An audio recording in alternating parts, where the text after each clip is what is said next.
Doutora Regina, tudo bem? Eveline. Senhores, eu atrasei porque eu entrei por uma outra conta, me desculpem. Estou aguardando o professor Dierle Nunes entrar para a gente iniciar mais uma live do nosso Café Jurídico, mais uma transmissão ao vivo. Mônica, José Walter, Magda, boa tarde. Aguardando o professor entrar para fazer o convite para ele.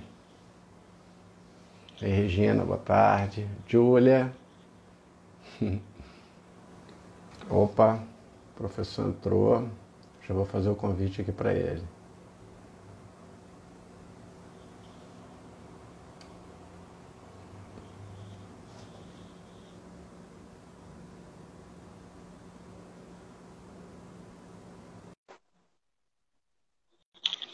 Só aguardando o professor entrar, agora sim. Boa tarde, Júlia. Boa tarde, professor. Boa Professor, tarde. eu vou falar o seu nome, mas eu não tenho certeza se é assim que se fala. Dierle Nunes, é isso mesmo? Guilherme Nunes, foi preciso. Ok. Ok, professor, muito boa tarde. Meu nome é Vinícius Pinheiro de Santana. Eu sou um dos diretores da Escola Superior da Advocacia do Estado do Espírito Santo. E nós estamos mais uma vez aqui numa nova edição do nosso Café Jurídico. É um Uhum, bate-papo que a gente tem. É uma palestra, né, por parte uhum. do convidado, todos os dias às 5 horas da tarde. O professor Diehl está aqui com a gente hoje, pessoal, para falar sobre advocacia e estratégia em tribunais online. E professor Dierle Nunes é doutor em Direito, professor na PUC Minas e na Universidade Federal de Minas Gerais e advogado, não é isso, professor? Exatamente. Nós estamos, eu particularmente, acho que a grande maioria que está querendo nos assistir aqui ao vivo, vai nos acompanhar essa tarde, muito curioso de saber que informações são essas que o senhor tem que passar para a gente. Eu vou lhe dar a palavra, o senhor pode ficar à vontade, professor. Por favor, é uma honra termos aqui. Muito obrigado por ter aceitado o nosso convite. Bom, Vinícius, primeiramente queria te agradecer imensamente pelo convite aí da escola. Um prazer poder estar aqui mais uma vez na escola. Eu já tive nos eventos da escola presencialmente aí. À época, o diretor era meu amigo Mazei, Rodrigo Mazei, Rodrigo Macedo. que à época me levou aí em alguns eventos, e é sempre uma satisfação poder falar aí com o público que segue vocês e com os advogados em geral, em especial nesse momento tão peculiar que todos nós estamos passando e que a advocacia, em alguma medida, está passando, e que a gente precisa, em alguma medida, promover alguma forma de adaptação. A advocacia é uma profissão, por essência, que sempre é convidada a sofrer um processo de adaptação constante no seu modo de lidar. Nós, advogados que militamos, eu predominantemente na área civil, eu, por óbvio, a gente teve todo um processo de adaptação com a nova legislação processual, que inclusive já vinha, em alguma medida, albergando algumas tendências muito claras do sistema jurídico brasileiro no que diz respeito, por exemplo, ao uso do direito jurisprudencial, dos precedentes, que inclusive promove uma mudança do próprio modo como a gente faz, a gente elabora as petições e promove os nossos arrazoados, porque, como você também já tem algum tempo de advocacia, houve uma mudança muito grande no próprio modo como nós dimensionamos a nossa manifestação. Eu, quando comecei a advocacia, os meus arrazoados eram predominantemente lastreados em lei e doutrina, e boa doutrina. E hoje, você, para buscar um maior convencimento do magistrado, você precisou, paulatinamente, até pelo aumento e a facilidade que os bancos de dados permitiram o acesso às decisões dos tribunais, o modo como nós promovemos manifestações de convencimento, de persuasão, predominantemente através do uso do direito jurisprudencial. A gente o tempo todo fica acompanhando como os tribunais vêm decidindo, e com o advento do CPC 2015, todo um capítulo e um eixo norteador em torno dos precedentes, a gente teve que promover um mecanismo de adaptação. Só que, de lá para cá, e perceba, eu estou falando de pouquíssimos anos, na verdade o código é de 2015, Nós tivemos uma mudança que diz respeito a esse uso, inclusive, desse direito jurisprudencial, mas a gente começou a sofrer um processo paulatino dos impactos da tecnologia no nosso modo de dimensionamento de conflitos. Esse movimento, ele, na verdade, não é um movimento que se inaugura propriamente no Brasil com a questão do Código de Processo Civil. Já havia uma tendência, mesmo no Brasil, de utilização de alguns mecanismos de resolução de conflitos pelo que se convencionou chamar de Online Dispute Resolution, ou ODR, que é o emprego de mecanismos online de resolução de conflitos.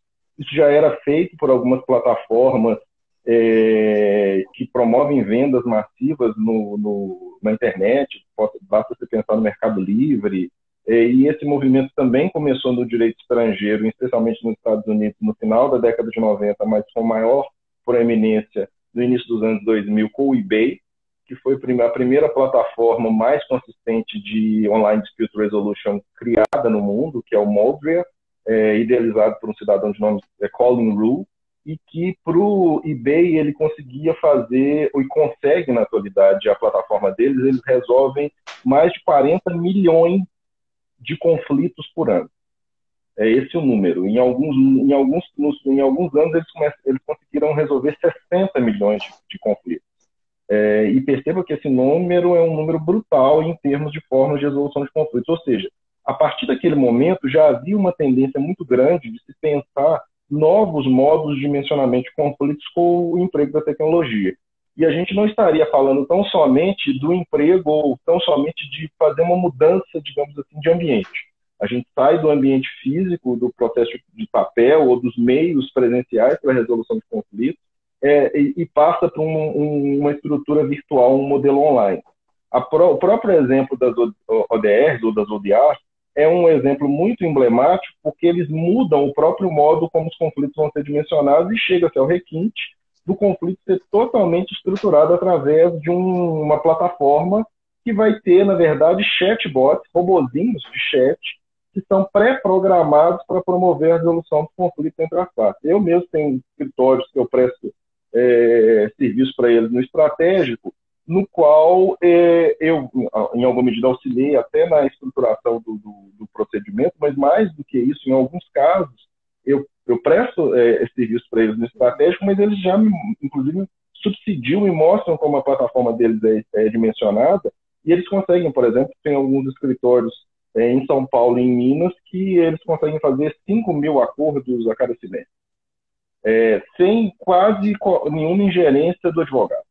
O advogado ele só entra na etapa inicial, que é quando ele ajuiza a demanda, em alguma medida, mas aí a negociação é toda feita por uma legal tech, que o próprio escritório auxilia, e ele faz o contato diretamente com a parte, faz o acordo, a própria plataforma gera uma estrutura de um acordo que leva para o advogado tão somente assinar. Os advogados assinam, leva para a homologação judicial. Então percebam que esse fenômeno já é um fenômeno que a gente já convivia com ele. Também nós já convivemos no Brasil há muito tempo com o processo eletrônico. O sistema jurídico brasileiro é um dos sistemas que tem maior virtualização de processos, mas dentro ainda de um primeiro movimento que eu poderia chamar, ou que costumeiramente se chama para as pessoas que vão teorizar esse movimento de impacto da tecnologia na advocacia, de automação de atividades jurídicas. Ou seja, eu pego o que nós fazemos como advogados, ou se pega o que o tribunal faz, e eu automatizo, eu crio ferramentas para otimizar a resolução dessas questões. Basta a gente pensar num exemplo mais, digamos assim, mais conhecido no Brasil, que é um algoritmo do Supremo Tribunal Federal, que é o Vitor, que ele é um agrupador de recursos extraordinários. Ele promove uma leitura dos recursos extraordinários e, a partir dessa leitura, ele aglutina os casos para alguns temas de repercussão geral para que isso seja passível de ser julgado em bloco pelo próprio tribunal. Então, ele faz o que a gente chama de clusterização. Ele agrupa processos, agrupa recursos para que se promova um julgamento conjunto. Então, esse é uma primeira etapa, que é a automação. Ainda dentro desse capítulo, dessa automação, eu posso pensar ainda nesses impactos da tecnologia quando a gente se encontra numa situação onde o contato presencial se torna inviável. E aí entra em discussão propriamente o conceito do que vem sendo chamado de tribunal online, que poderia pensar num tribunal online que seria tão somente eu mudar para uma plataforma informática, tão somente, ou um tribunal online expandido, que é uma defesa, por exemplo, de um autor inglês de nome Richard Susskind, que ele vai defender, inclusive, que caberia ao tribunal online promover, inclusive, algoritmos de autoajuda para o cidadão, para, em alguma medida, o cidadão já acessar um sistema que ele já lhe ofertaria informações de como ele promoveria a defesa dos seus direitos. O próprio sistema ele criaria formas de resolução dos conflitos para as partes, e eu estaria diante de um outro tipo de tribunal. Então, seria um novo modo de resolução de conflitos. Só que a gente não está nesse estágio. E aí eu entro propriamente no nosso atual problema. Qual que é o atual problema que todos nós estamos vivenciando ele? Nós precisamos continuar advogando dentro de uma premissa de tribunal online, mas na qual os advogados em geral, em especial aqueles que não são muito afetos à tecnologia, às vezes vão ter dificuldades até com o processo eletrônico, vão ter, sim, até porque o processo eletrônico ele acaba vivenciando alguns problemas técnicos e todos nós passamos e padecemos de questiúnculas na hora de fazer um peticionamento ou coisa que o vale. Então, ele já é um problema para a parcela da advocacia, só que nós ainda temos um sistema de processo eletrônico no qual as atividades mais emblemáticas que vão envolver uma necessidade efetiva de oralidade, elas são feitas diretamente perante o juiz. E quando eu, como advogado, e sabendo eu, como advogado, que o sistema jurídico brasileiro tem mais de 80 milhões de processos, um juiz cível tem mais de 6 mil processos em média sob sua responsabilidade, a função principal do advogado, nesse estágio, e aí não é um problema de tecnologia ou de pandemia, é um problema de você analisar qual que é o seu papel como advogado. Seu papel como advogado, por óbvio, é oferecer defesa técnica para o seu cliente. É tentar vencer a causa para o seu cliente, promovendo uma defesa de uma linha de defesa bem estruturada do ponto de vista de provas, etc, etc, etc. Argumentos fáticos, fundamentos jurídicos, uma análise mais adequada do contexto jurisprudencial, fazer uma análise de risco para, em alguma medida, pensar quais são os custos e os riscos que seu cliente vai ter na propositura de uma via judicial, de uma via processual ou outra. Só que eu costumo dizer, e eu falo isso há muitos anos, que a função maior do advogado hoje é promover individualização do seu caso concreto.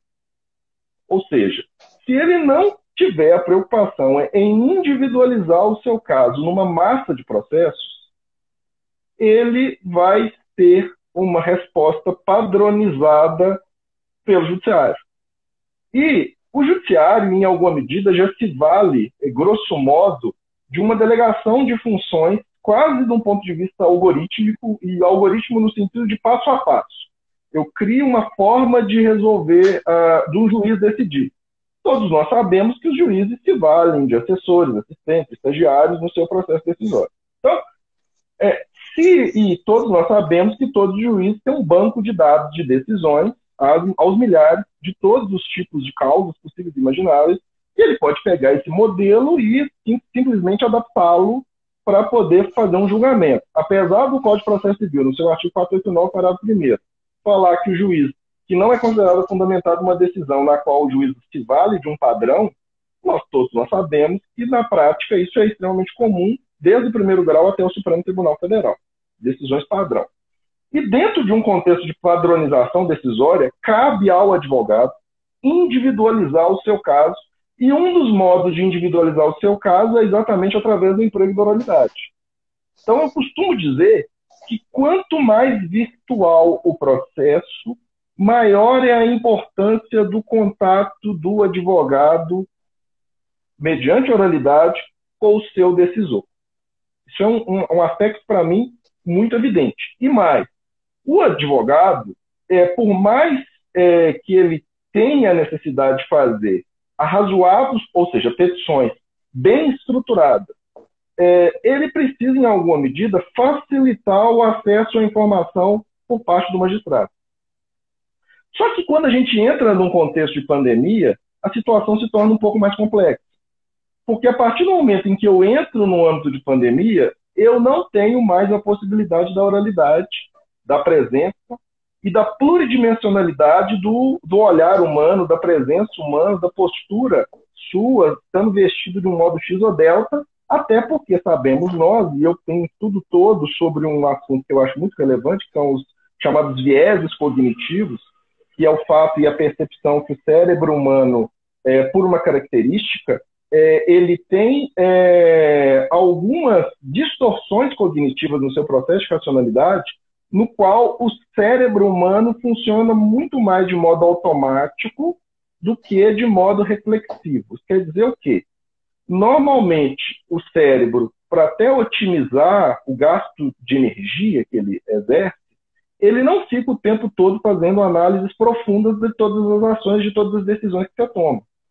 E quando você percebe isso, e existem estudos muito sérios sobre isso, eu tenho até um livro esgotado, que eu estou tentando fazer uma segunda edição dele agora, tento terminá-lo, sobre o tema, que tem a ver com a questão da própria advocacia, você percebe que todo ser humano é enviesado.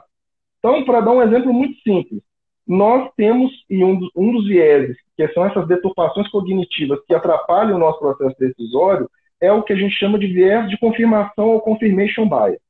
A gente busca informações que confirmam as nossas pré-compreensões. Então, agora nós estamos falando de Covid-19. Quase todo mundo é infectologista, ou acha que tem uma vocação para Oswaldo Cruz, e todo mundo tem uma pré-compreensão de como se deva tratar melhor a pandemia. E você busca subsídios em reportagens, em artigos científicos, quase sempre que confirmam as suas pré-compreensões. Isso é viés cognitivo. Isso não é racionalidade. Você não está querendo saber o que é correto. Você está querendo e está buscando informações que confirmam as suas pré-compreensões. Do mesmo modo que nós fazemos isso, e do mesmo modo em processos eleitorais, se você gosta de um determinado político, você busca informações que mostram que ele é bom, e quando alguém fala que ele é ruim, você fica chateado, hashtag chateado, porque aquilo, em alguma medida, vai contra o seu viés de confirmação. Então, quando você percebe isso e leva isso para o campo do processo e para o campo da advocacia, você começa a perceber que o seu modo, por exemplo, de agir, de se portar perante um juiz, ou enviesa ou desenviesa. Tem, inclusive, um dos vieses, que é o viés de estereótipo. Quando a gente bate o olho numa pessoa, a gente já faz um juízo de como ela é, a depender do modo como ela está trajada. Então, por exemplo, é um erro técnico do advogado que vai conversar com o juiz sem estar devidamente vestido do modo como os advogados ordinariamente se trajam. Porque por ele pode até achar que está fazendo alguma coisa super moderna, mas ele pode estar gerando, na verdade, estranhamento no decisor. E por viés estereótipo, isso pode prejudicar o processo decisório que o decisor vai levar em relação a ele. E isso é extremamente importante. Então você precisa saber até como enviesar ou desenviesar. Só que uma coisa é você fazer isso mediante contato físico. Outra situação é quando nós estamos na atualidade num ambiente virtual no qual eu não posso mais ter esse contato. E aí a gente entra no problema propriamente dito do fato de nós estarmos num ambiente que deve ser, nos quais o processo deve ser desenvolvido totalmente oral, de modo virtual, perdão. E aí a primeira coisa que a gente precisa pensar, nesse ambiente eu preciso repensar o próprio modo como eu vou fazer as minhas petições. Porque para além de eu me valer do mecanismo ou da forma tradicional do uso das petições, no qual, por exemplo, eu vou fazer a petição usando um modelo, que é o meu modelo lá do meu escritório, com uma determinada folha, X ou delta, isso já tem um problema. Porque quando você pega a sua petição e coloca no sistema do processo eletrônico, você precisa fazer uma análise como profissional, se aquela sua petição e a visão dela numa tela, ela é amigável para o decisor. Basta você pensar qual que é a diferença do seu comportamento de leitura a depender do site que você estiver lendo. Todos nós e todos vocês acompanharam ao longo dos últimos anos uma mudança muito grande do jornalismo, quando ele teve que migrar do papel para o ambiente online, e as próprias plataformas de cada uma das redes das mídias, ela mudou, ela fica cada vez mais agradável de se fazer a leitura daquelas peças, daqueles textos jornalísticos. E a partir daquele momento, isso induz, então, uma percepção para nós. Ou seja, se eu vou peticionar num processo no qual o decisor vai ler na tela, a minha petição na tela ela tem que ter uma boa presença. Se eu não me preocupar com isso, eu já tenho um problema, porque ele não vai conseguir fazer uma leitura mais pormenorizada durante muito tempo naquele ambiente. Primeira questão. Segunda questão, você precisa aprender a mesclar os modos tradicionais de escrita com novos modos de apresentação das suas linhas de defesa. E nesse aspecto entra também um aspecto tecnológico, que é o que a gente chama de legal design, que é a aplicação do design no âmbito jurídico, e de visual law. Ou seja, ao invés de você fazer uma petição tradicional, ou somente com elementos tradicionais, você coloca lá um infográfico, você coloca um trecho do documento no âmbito da própria petição, você faz uma síntese dos argumentos principais numa linha do tempo, para facilitar, inclusive, a análise do decisor. Ou seja, você mescla a forma tradicional com elementos inovadores que chamam a atenção do decisor. Inclusive, mas com muita parcimônia. Se você fizer uma petição extremamente diferente, que tem pessoas que acham que visual law é fazer uma petição que vira quase uma revista, sei lá, uma cara, uma revista dessas mais populares. Não é isso. É você dar traços que vão destacar aspectos essenciais da sua linha de defesa. Um argumento que é mais relevante, você destaca. Uma fala que é mais relevante, você destaca. Não dá para destacar tudo, porque se você destaca tudo, você não destaca nada. E você tem que, então, se valer de formas diferentes de promover a escrita. Por quê? Mas lembrando de um aspecto. O cérebro humano, ele tem um problema. Ele tem aquilo que a gente chama de neofobia. Tudo isso que eu estou falando é embasado em uma série de estudos empíricos, que, por óbvio, eu não vou ter como esmiuçar essas questões aqui nesse momento. Mas todo ser humano ele tem neofobia, ou seja, ele tem medo do que é muito novo. Muito novo.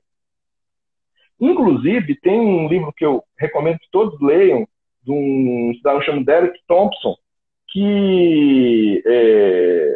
no qual ele vai falar, em alguma medida, como que, por exemplo, no âmbito das artes, acaba que as coisas que viram hit, o livro chama Hitmaker, inclusive, no âmbito das artes, as músicas, por exemplo, basta pensar nas músicas populares que fazem mais sucesso. Basicamente, a forma e a estrutura da música, sei lá, música sertaneja, por exemplo. A estrutura da música é a mesma, o que muda é ter um refrão chamativo, que é o que ele chama. Ele fala que a informação ela tem que ser familiar, mas tem que ter um momento ahá, que é um momento de chamar a atenção. Se você conseguir fazer isso, você tem tudo para fazer uma música de sucesso. Só usando o exemplo da música, mas ele vai falar da pintura, ele vai falar de todos os elementos. Porque o cérebro vai ter esse aspecto em torno do próprio modo como ele funciona. Ele não está acostumado com coisas muito inovadoras. As artes muito inovadoras em suas respectivas épocas tiveram muito problema para elas emplacarem, porque as pessoas têm dificuldade de lidar com as coisas novas. Trazendo esse raciocínio para o nosso âmbito e para o âmbito jurídico, a gente precisa pensar o quê? Nós, como advogados, nós vivemos, e qual que é a nossa função? Qual que é o nosso interlocutor preferencial? O nosso destinatário preferencial como argumento, como destinatário, é o juiz.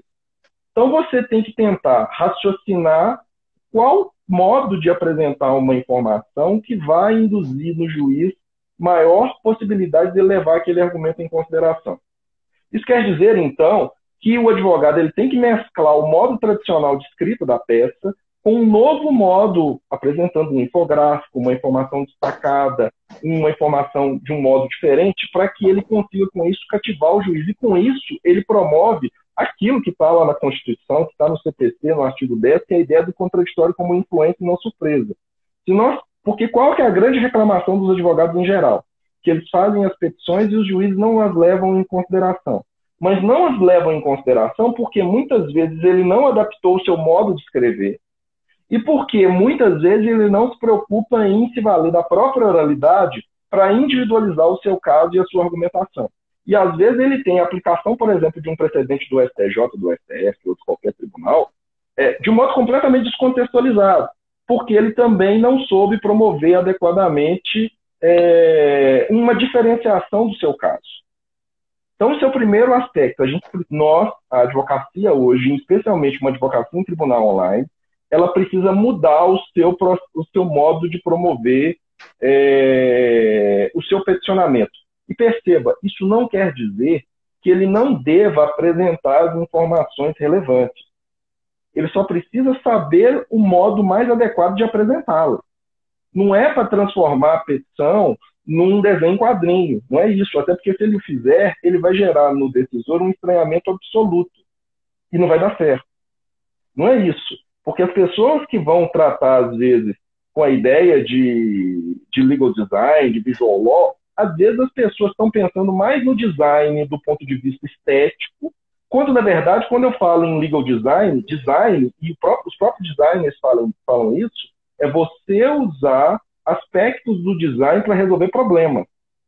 Você não está querendo fazer com que a petição fique mais bonita. Você está querendo fazer com que a petição seja mais funcional e que ela amplie a capacidade de influenciar o decisor.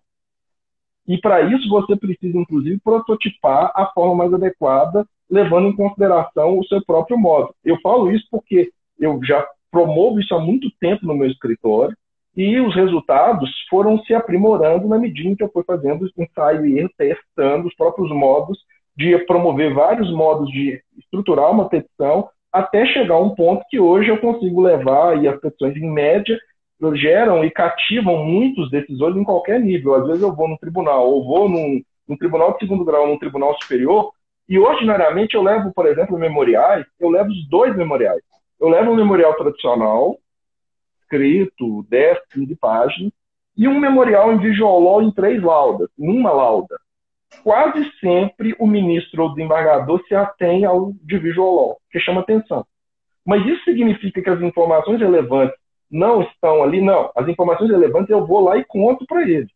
Que a minha oralidade eu vou usar aquela petição para facilitar o modo como eu vou apresentar visualmente informações que já estão nos autos em petições estruturadas, em texto bem estruturado. Então, porque pessoas que às vezes têm desconhecimento do emprego da técnica acreditam que isso seria uma pauperização do direito, do modo de promover a argumentação. E pelo contrário, é um modo de você sofisticar, e basta você pensar, se você pegar os jornais da década de 80 e jornais da atualidade, o padrão gráfico do modo como as informações vão ser processadas é completamente diferente. E nós também não podemos perder de vista que as tecnologias elas mudaram o próprio modo como o cérebro processa informações.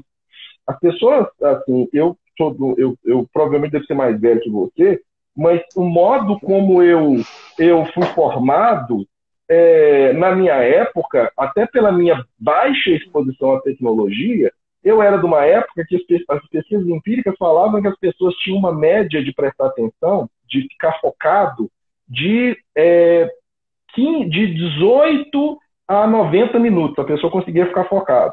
As últimas pesquisas empíricas mostram que as pessoas da nova geração, elas conseguem ficar focadas no máximo 4 minutos, 12 minutos, 23 minutos. Isso quer dizer que se eu não criar novos modos, por isso que, por exemplo, basta vocês pensarem no modelo do TEDx, que são aquelas palestras online, ele tem 12 minutos. Por que daquele prazo? Porque as pessoas não conseguem prestar atenção mais tempo que isso, porque as próprias tecnologias vão reprogramando o funcionamento do cérebro. Tem até um grande cientista brasileiro, Nicoleles, que ele inclusive tem uma obra recente, que foi publicada recentemente nos Estados Unidos, e que ele está para publicar em português em breve, e ele é um dos defensores, como neurocientista, dessa mudança que as tecnologias vão fazer no nosso padrão de absorção de informação. Então a gente precisa pensar em novos modos de peticionamento. Só que nós ainda temos uma barreira, e aí é uma barreira absoluta no momento pandêmico. Qual? Como lidar com a oralidade? Porque a grande maioria dos tribunais, e todos vocês vêm acompanhando, desde o Supremo Tribunal Federal até os tribunais, até os juízes de primeiro grau, eles vêm viabilizando a possibilidade de você fazer audiências online. Tem toda uma discussão em torno disso, do próprio modo como isso pode ser feito, etc, etc. Mas vamos começar, então, a pensar numa oralidade nos tribunais através de videoconferência, que eu chamo de hiperoralidade, que é oralidade por hiperlink. Quando você começa a pensar numa oralidade por uma hiperoralidade, a primeira coisa que você tem que pensar é se você consegue realmente prestar atenção em alguém falando durante muito tempo através de um modo linear, diversamente do modo como é uma exposição perante a tribuna. Porque perante a tribuna, você está lá de terno, você está paramentado, você está com a sua possibilidade de usar o seu corpo, o seu gestual, o seu tom de voz, a sua postura, a sua presença para chamar a atenção do cara, dos desembargadores ou ministros. Numa videoconferência, numa sustentação oral aqui através da tela, você não pode nem fazer isso. Porque se você gesticular demais, a tela vai tremer, a captação de dados não vai ser a mesma. E aí você tem um problema. Porque você perde muitos, digamos assim, muitas possibilidades de convencimento, inclusive corporal, porque as pessoas não se convencem só por ouvir uma voz, ou por ver uma figura. Tem um autor que, inclusive, fala de tecnologia, que é o Byung-Han, que ele fala que o olhar digital é mais pobre do que o olhar presencial. E ele tem razão, porque é difícil para nós prestarmos atenção, talvez seja difícil para nós prestarmos atenção numa live de 1 hora, aqui, o tempo todo. Eu tenho certeza que as pessoas que estão nos ouvindo, 1 hora ou outra, começam a olhar outras coisas. Porque nós estamos aqui com duas faces e nós não temos nenhum elemento gráfico para manter a atenção dos espectadores. Eles estão prestando atenção em nós porque eles gostam de você, Vinícius, ou porque têm algum apreço por mim. Senão elas não estariam aqui nos ouvindo. E talvez, mesmo assim, elas não consigam assistir na inteireza, porque o cérebro humano não tem essa habilidade. Então, quando você começa a pensar nessa hiperoralidade, a primeira coisa que você precisa pensar como advogado, como me adaptar para esse âmbito de hiperoralidade para fazer sustentação oral. Porque se eu achar que eu vou fazer uma exposição, eu vou me postar, vou postar de terno, vou me postar, vou colocar vários livros escolhidos a dedo para os desembargadores me acharem uma pessoa erudita, né? Para induzir esse aspecto, que isso vai bastar, e eu vou colocar um determinado tom de voz. Eu não posso me mover demais, porque senão vai ter um problema de até percepção da captação, e ainda e aí eu não cheguei nem nos problemas bem prosaicos, por exemplo, da questão de conexão, e outros aspectos.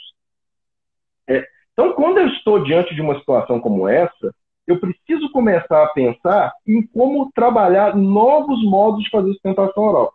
E aí, nesse âmbito de hiperoralidade, juntamente com essa ideia de legal design, começa a ser pensado formas de prototipar a sua sustentação oral. Como assim? De você usar e, a depender da plataforma que você estiver fazendo uso, e se o tribunal viabilizar, a Cisco Webex, que é a plataforma que o CNJ está viabilizando, em alguma medida ele permite, se o tribunal autorizar, que você se valha de algumas projeções no meio da sua fala. Então, você vai ter que começar a se preocupar em modos de promover a projeção de informações, de gráficos, de uma informação, de um documento, enquanto você está ali falando.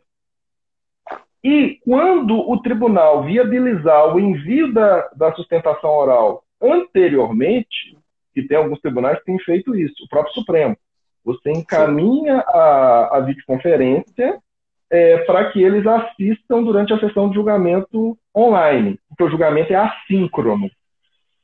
Então, eu tenho duas formas. No julgamento síncrono, eu, como advogado, eu vou ter que começar a pensar em modos de colocar um Prezi, um PowerPoint, ou até me valer de algum aplicativo um pouquinho mais sofisticado para eu fazer projeções. Olha a linha temporal do caso.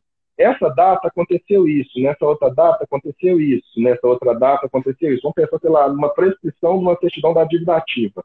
Você fala assim, olha, nesse momento aqui desse processo do Tribunal de Contas aconteceu isso. Depois houve essas manifestações e aqui na data tal teve isso. E aqui perceba o lapso temporal e você coloca um gráfico mostrando uma linha do tempo. Meu amigo Fabiano Cardoso está aqui. Grande abraço para ele. Então você coloca um infográfico projetado na sua tela. Outros já vão prototipar colocando um vídeo corrido só com a voz do advogado e projeções ao longo de toda a exposição. O Beron também está aqui. E perceba, eu particularmente, até já estou estudando esse tema e já está usando isso, não nas sustentações orais, mas estudando legal design, eu tenho até um texto no último livro sobre isso. Me parece que você retirar por completo a presença do advogado falando diminui as chances do desembargador ministro prestarem atenção na sua sustentação oral. Então, me parece que o meio mais adequado para você trabalhar com aquela noção de alguma familiaridade, ou seja, trazer algo que é familiar, com um momento de destaque, um momento ahá, vale a pena você manter o tom de você fazer a exposição, a fazer a sustentação oral, e incrementar a sua sustentação oral com elementos gráficos a serem projetados ao longo da sua fala. Que aí você induz a possibilidade que o decisor preste atenção na sua fala. E lembrando que, apesar de nós termos, em média, 15 minutos para fazer sustentação oral, no ambiente online não vale a pena você se valer desse tempo todo. Você tem que tentar fazer uma exposição mais objetiva, com os elementos mais essenciais, desses mais precisos, para você induzir a possibilidade de convencimento do decisor. Então, você falou alguma coisa, pode dizer. Não, eu estou pensando aqui, professor, na dificuldade que os professores têm hoje de manter os alunos atentos. A gente podia fazer uma analogia. Os alunos, sim, justamente por estarem muito mais adaptados às novas tecnologias, eles também têm esse momento mais rápido de desligar. E me parece que essa função do advogado também passa muito por aí.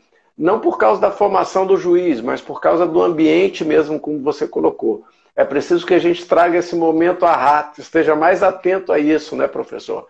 Eu queria colocar uma questão que eu acho importante aí. Hoje em dia, como você falou, professor Dierle, já existe existe a possibilidade da sustentação oral ser entregue de forma gravada e antes, tal como é feito no Supremo, que me parece que não é uma sustentação oral, está mais para um memorial em vídeo, do que propriamente para uma sustentação oral, porque a sustentação oral você interage, você tem uma questão de ordem, um esclarecimento, você pode intervir no julgamento, você tem a possibilidade de influenciar melhor o julgador. A gente sabe disso porque quando...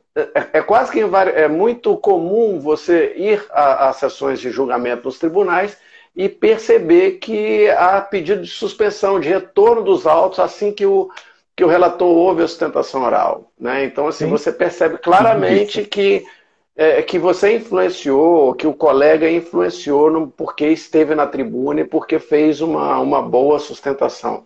Aí eu lhe pergunto, pode o advogado se valer dessa abertura que vem sendo dada? Ou seja, se eu tenho de, muitas vezes, apresentar uma sustentação gravada antes do julgamento, será que ou seja, ficar, a meu ver, né, com uma capacidade reduzida de influenciar, poderia o advogado se utilizar do processo eletrônico para trazer áudios dele mesmo, em peças que tradicionalmente são escritas, como, por exemplo, nas razões finais escritas ou nos memoriais mesmo, um link onde o julgador possa clicar e ouvi-lo?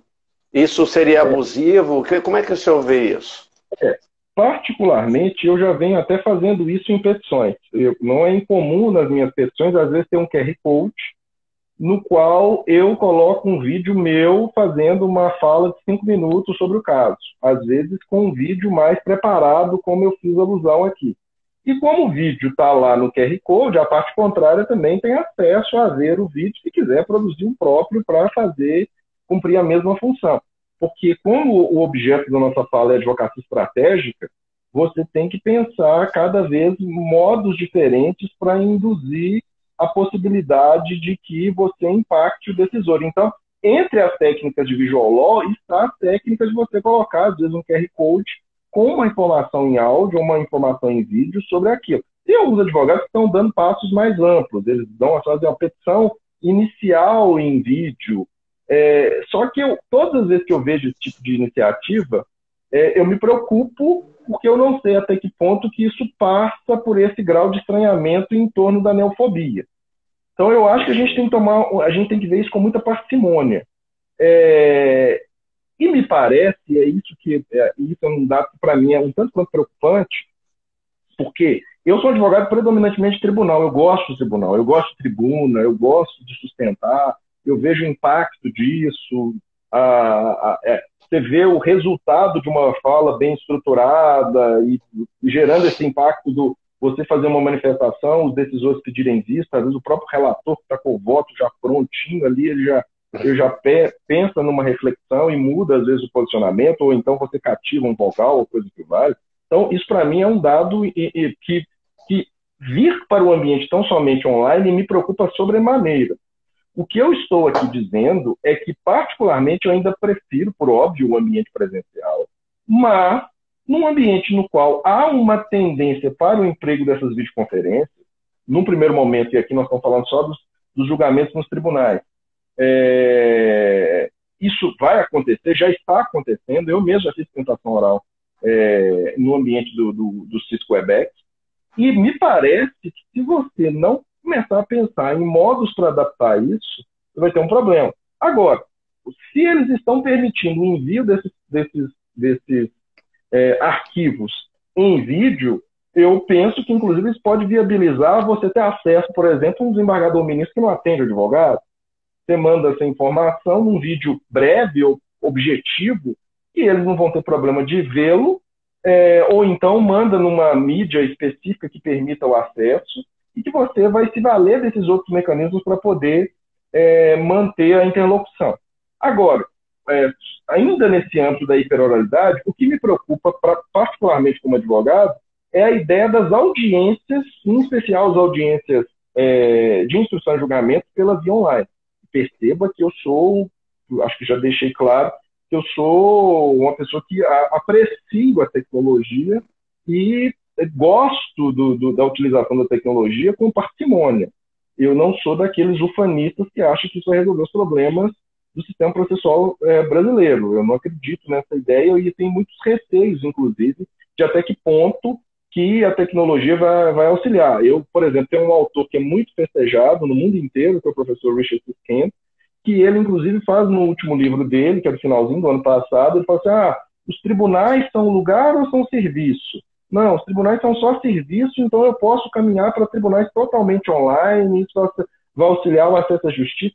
Eu acho que isso é uma simplificação brutal, porque processo envolve garantia, envolve contraditório, envolve devido processo legal, fundamentação adequada, e tem alguns aspectos que eu acho que a tecnologia facilita, mas não dá para falar que o tribunal é só um serviço, tal qual, sei lá, um serviço outro qualquer. Não, o tribunal ali está falando de implementação de direitos, garantir direitos fundamentais, e eu acho que o papel que cada um dos sujeitos processuais desempenha, especialmente nós, advogados, desempenhamos, é essencial para o próprio deslinde. E o texto do Susskind, ele chega ao ponto de, em alguma medida, defender, com esses tribunais online estendidos, que permitiria que o cidadão tivesse até uma autoajuda eletrônica, que, no final das contas, a própria função do advogado ia se tornando cada vez menos necessária, a não ser para casos de maior complexidade.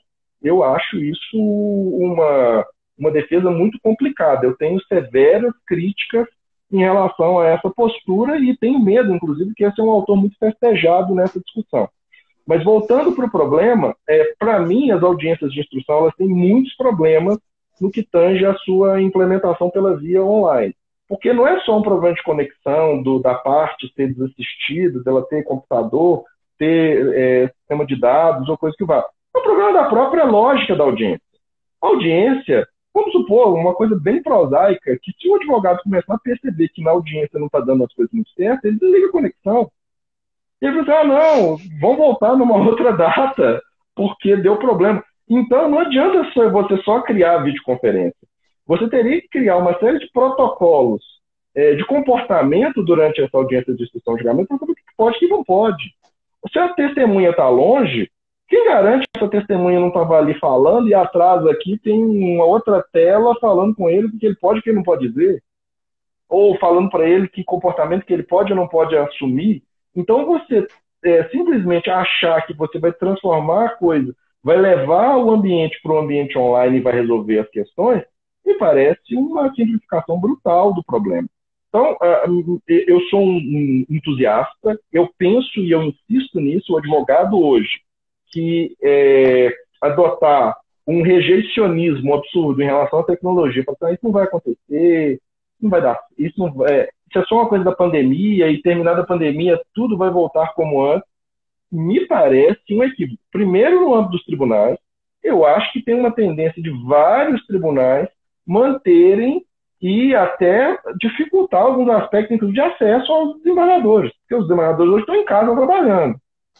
Quem garante que um ou outro não vai querer manter esse estágio, vai começar a fazer despachos online, como eu estou fazendo com desembargadores na atualidade, durante esse período da pandemia, tem um caso ou outro, eu marco com ele, despacho com ele por WhatsApp, ou por Hangout, ou Zoom, sei lá, qualquer dessas plataformas. E converso com ele sobre aquela questão. Já vem acontecendo. Por que e quem garante que a gente vai voltar ao estado natural? Então, me parece que a advocacia, e em especial a advocacia estratégica, que para aquela que se preocupava em informação de precedentes, criava linha de defesas para fazer propositura de ações teste de menor valor econômico, para você chegar no tribunal e tentar emplacar uma discussão de RDR ou coisa que o valha, essa advocacia, mesmo essa que já trabalha de um nível de alta performance, faz um estudo mais consistente em torno das questões, ela precisa também sofrer um quadro de adaptação, aquela boa e velha frase do Magnuson, que não é o mais forte nem o mais inteligente, mas o que vence, o que vai sobreviver, o que melhor se adapta, que ele faz a partir da própria leitura de Darwin. Ou seja, me parece que nós estamos num momento no qual a adaptação é essencial, por uma questão de que, caso contrário, vai acontecer o fenômeno que gera uma reclamação generalizada dos advogados na atualidade. Ou seja, não é incomum a fala de que os tribunais estão julgando até em números bem consistentes. Quase todo tribunal vem noticiando os números de decisões que vem proferindo ao longo desse período da pandemia, quando eles estão em home office, mas eu percebo que boa parcela dessas decisões são de qualidade muito ruim, e eu entendo que talvez a perda da qualidade seja, inclusive, decorrente da falta de interlocução que os advogados estão inviabilizados, porque às vezes nem sabem se valer de determinados mecanismos tecnológicos para fazer valer as suas próprias linhas de defesa. A crença de que colocou a coisa no sistema, aquilo vai ser lido, é uma crença que não dá mais para trabalhar com ela. Até porque é humanamente impossível para a grande maioria dos juízes fazer uma análise pormenorizada pela quantidade de processos que ele tem sob sua responsabilidade. Então a gente tem que ter uma preocupação em buscar esses novos modos de interlocução para que nós consigamos melhorar a nossa própria potencialidade de persuasão, de convencimento, e, inclusive, pensar como que isso vai induzir melhores resultados. Não adianta você achar que vai fazer uma coisa muito moderna, muito inovadora, que tem uma chance enorme de você cair no problema da neofobia. O desembargador, o ministro vai olhar aqui e dizer, nossa, coisa estranha, coisa incomum, coisa sinistra, entendeu? Então, você não está querendo usar design ou coisa que o valha para gerar, como se diz, estranheza. Para a coisa ficar bonita. E não é para ficar bonito. Não é um problema de estética. Design não é estética. Design é funcionalidade. Eu sempre me lembro daquele caso daquele designer que prototipou uma ressonância magnética para crianças, que ele transformou a máquina, que é uma máquina para quem já fez o exame extremamente complicada, que ele transformou a máquina numa nave espacial.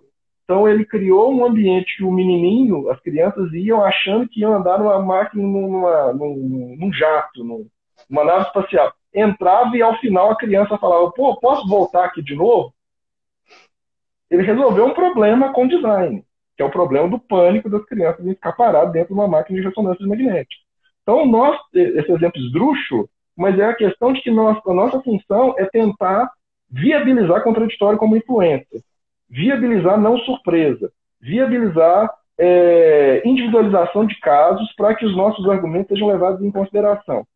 Cada um de nós tem que pensar a melhor forma de promover isso, tendo, por óbvio, uma série de pressupostos, tem já referencial bibliográfico para dar subsídio para o próprio modo de criar isso, você não pode fazer isso da sua cabeça, não tente, você corre o risco de fugir do seu círculo de competência, e todas as vezes que a gente foge do círculo de competência, acontece o que está ocorrendo no próprio controle da pandemia, pessoas que não têm a menor noção de medicina, de infectologia ou coisa, fica dando umas ideias absurdas, porque a pessoa está fugindo. A gente tem que se manter no nosso círculo de competência, mas a gente precisa conversar com outros saberes científicos para poder potencializar a nossa função. Professor, estamos aqui chegando quase no final da nossa transmissão ao vivo, né? Do Café Jurídico. Estou vendo aqui um comentário da advogada Clarice Viana, que ela falou justamente um pouquinho antes da sua fala sobre a questão da oitiva da testemunha na audiência por videoconferência, a audiência de instrução, né? Esse foi o ponto exato em que ela falou. Agora, então o senhor trabalha aí, o senhor trabalhou hoje com a gente, que o advogado precisa trabalhar o conteúdo de forma a individualizar o caso, para que ele não entre naquele lugar comum e seja, dali em diante, sujeito ao enquadramento, sujeito à submissão de um determinado padrão jurisprudencial, de onde ele não consegue mais sair, né? Porque exatamente. O advogado argumenta e o juiz vai mantendo, olha, esse argumento eu não preciso enfrentar todos, eles não são relevantes, ele só repete aquilo que para ele determina a situação. E que você precisa, nessa individualização, trazer um design não tão novo, um design que se adeque como é que eu posso dizer, se conforme à visão do magistrado, de certa forma, levando em consideração, talvez, a idade, o gênero e outras coisas que sejam interessantes, não é isso? E fazer o que o senhor chamou de arrar, né? Professor, para finalizar, eu gostaria que o senhor trouxe muita informação boa, muita informação interessante, coisa realmente muito nova, que a maioria de nós não está acostumado a ouvir. Nós estamos acostumados a ouvir sobre direito, às vezes um pouquinho sobre, agora mais um pouquinho sobre planejamento estratégico, sobre redes sociais, mas essa visão que o senhor traz da advocacia com essa ligação com a neurociência, né, professor? O senhor teria algum livro para indicar, um livro seu, uma obra sua que o senhor organizou, ou outras obras que o senhor acha interessante? Eu tenho um livro que chama Desconfiando da Imparcialidade dos Sujeitos Processuais, que é um livro esgotado, ele é de 2018, mas ele já está esgotado. Eu estou tentando terminar a segunda edição nas próximas semanas, mas com a vida de pandemia e com quantidade de coisas que a gente tem que fazer, eu não estou conseguindo, mas eu vou tentar. Eu tenho um livro recente sobre inteligência artificial e direito processual, que é esse aqui, ó, que também ele foi lançado em final de março e ele também já está esgotando, que é um livro sobre essas interações. Eu até tenho um texto específico sobre legal design, sobre visual law nele. Mas tem muita gente já começando a trabalhar com isso. A única questão, e eu insisto nisso, é ter então muito cuidado com o referencial bibliográfico e não só isso, é de você tentar fazer coisas dentro do seu âmbito de atuação e fazendo, inclusive, um juízo sempre necessário. Qual que é o impacto que isso geraria em você como decisor? Eu costumo dizer que o bom advogado não é o advogado que pensa como advogado, o bom advogado é o que pensa como juiz, porque ele escreve pensando em qual que é o impacto daquilo iria gerar na cabeça de quem está julgando. Porque você tem que verificar em que medida que você está enviesando ou desenviesando o juiz, que é essa discussão do outro livro, do Desconfiando da Imparcialidade dos Sujeitos Processuais, os dois livros pela Juspódio.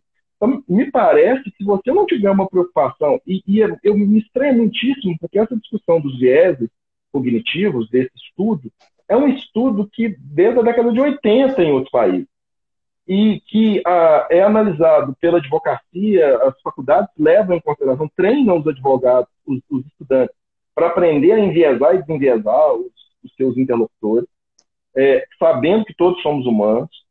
E a questão da tecnologia também é uma questão hoje da ordem do dia. Todo mundo fica o dia inteiro nas mãos, em mãos com os seus smartphones, e recebe prioritariamente informações através deles. Então a gente precisa começar a ver que isso não tem uma dimensão mais só instrumental. Nós estamos diante de uma virada tecnológica do direito em geral e do direito processual específico. Se a gente não pensar no impacto que isso vai ter para uma nova propedêutica, para uma nova prática, pelo próprio modo como nós encaramos os institutos jurídicos e exercemos as nossas funções, dentro em breve, muitos profissionais que hoje atuam vão se tornar jurássicos. Podem ter acabado de se formar. Vão se formar já jurássicos. Então, se a gente não tiver esse tipo de preocupação, me parece que a gente caminha para uma situação no qual o fosso entre as advocacias, uma advocacia estratégica de alta performance, de uma pessoa que tenha os conhecimentos profundos, técnicos, o que se chama de hard skills, ele conhece profundamente os institutos jurídicos, etc, etc, mas ele também vai dominar os aparatos tecnológicos que ele vai ter acesso a eles.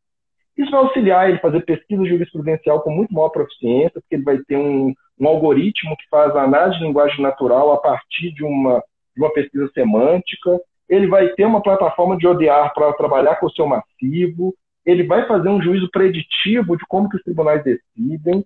Então, nós caminhamos para um novo tipo de advocacia extremamente peculiar e a gente precisa se adaptar para que nós estejamos sempre no âmbito dos melhores. Esse é o objetivo de todo advogado, creio eu, de todo profissional. Muito bom, professor. Eu acho que a Escola Superior da Advocacia aqui do Espírito Santo, ela não poderia ficar mais satisfeita com uma palestra dessa. Acho que todos nós gostamos, foi excelente. Parabéns pelas suas análises, parabéns pelo seu campo de estudo. Nós, advogados, precisamos realmente assimilar melhor esse tipo de conhecimento. Professor, eu gostaria de agradecer novamente.